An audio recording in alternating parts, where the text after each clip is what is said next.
This is Redmi Note 12, and today I would like to demonstrate that you can set up the VPN connection on this device.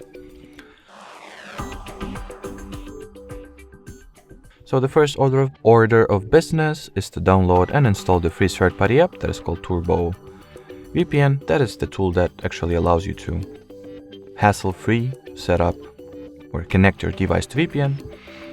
It has like the free version and the paid version, but even the free version is good enough, providing you with a lot of functionality, a lot of servers and countries to be connected to. So, well, I guess that's good enough. Once the app is ready, simply launch it, tap at the agree and continue button, then wait a little bit for it to load itself. Now skip this ad over here. And in order to connect your device to VPN, simply tap at the caret icon. Then accept or confirm the connection request. And as you can see by the icon at the status bar, the device was successfully connected to VPN. While connected, we can change the server or country that we are actually connected to.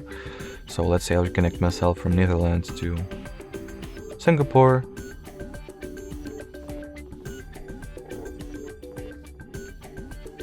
And finally, in order to disconnect, just tap at this cross icon over here, choose the disconnect option, and that will be it. So thanks for watching, thanks for your attention, and bye-bye.